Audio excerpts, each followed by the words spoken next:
Main plot reveal అయితే next ఆడియన్కి తెలిసిపోతే థియేటర్కి రావడానికి కొంచెం వెనకడుగు వేస్తాడు. అలా కాకుండా రిపీట్ వాల్యూ ఎంతవరకు ఉంటుంది ఆ కథలో? సో ఆడియన్ని అట్రాక్ట్ చేస్తూ తీసుకెళ్లేటువంటి పాయింట్స్ ఇంకా ఏమేమి ఉంటాయి? సేపట్లో చూడబోతున్నారు. సో దానికంటే ముందు క్యూరియాసిటీగా మీరు అలాంటి జాగ్రత్తలు ఏమి తీసుకున్నారు కథలో?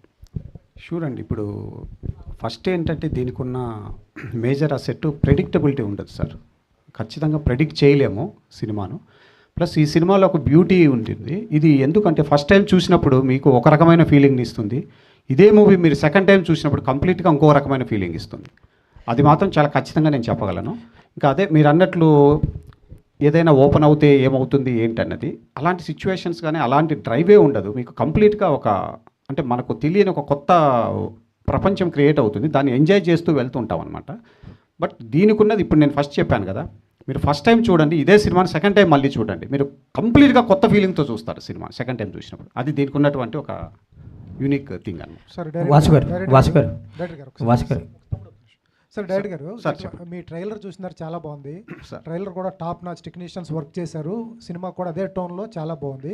బట్ ఇటువంటి డైరెక్టర్ ఇటువంటి కథ ఒక జోన్లో తీసుకెళ్ళినప్పుడు ఎవరి మాట వినరు, ఏమైనా కట్ చేయాలి, ఇటువంటి సీన్లు తీసేయాలన్నప్పుడు అటువంటిది బన్నీవాసు గారు కానీ వంశీనందిపాటి గారి కొరకు చిన్న చిన్న మార్పులు చెప్పారు. అటువంటిది మీరు ఎలా కట్ చేశారో వాళ్ళు చెప్పింది. వీళ్ళిద్దరి కంటే ముందు నన్ను తట్టుకున్నాడు కదా,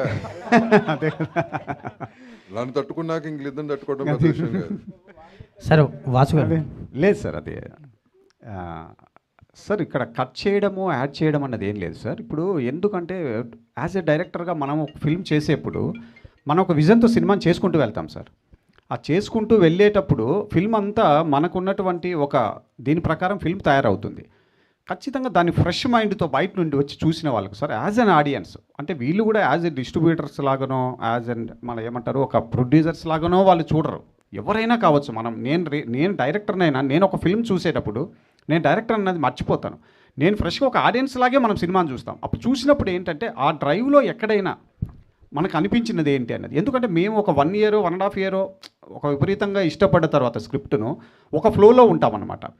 ఆ ఫ్లోను బయట నుండి మళ్ళీ ఫ్రెష్ మైండ్తో చూసినప్పుడు ఆ చూసిన వాళ్ళు కూడా అదే ఇప్పుడు అన్నట్లు దామోదర్ ప్రసాద్ గారైనా, వాసు గారైనా, వంశీ గారైనా, వీళ్ళు ఏంటంటే కంప్లీట్గా ఫస్ట్ స్క్రిప్ట్ దశ నుంచే దాము గారు ఎడిట్ చేసుకుంటాను, యాడ్ చేసుకుంటాను, అది అయిపోయిందండి. అంటే బ్యూటిఫికేషన్ ఇదంతా కూడా. చెడు జరగదండి. చెడు జరిగే పరిస్థితి ఉంటే మూవీ ఇంతవరకు రాదు అసలు. అందుకే నిన్న కూడా నేను చెప్పాను, వీళ్ళందరూ కూడా ఈ సినిమాకి ఎంత బెటర్ తీసుకెళ్ళగలచ్చు. ఒక 80% వరకు మేము చేసిన తర్వాత వీళ్ళ యాడింగ్స్ దాన్ని 100%కి తీసుకొచ్చాయి అనమాట.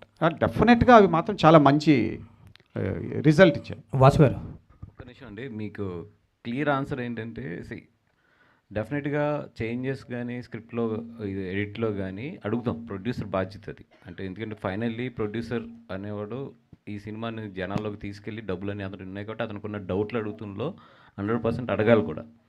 But at the same time ప్రొడ్యూసర్కి ఒక కామన్ సెన్స్ కూడా ఉంటుంది.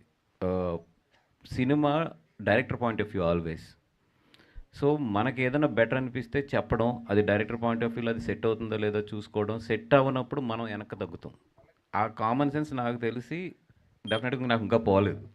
అందుకని చెప్పడం అనేది జరుగుతుంది. But at the same time director ఎప్పుడైతే స్ట్రాంగ్గా లేదు సార్ ఇది నాకు వదిలేయండి అంటారు, అక్కడ మేము వదిలేస్తాం.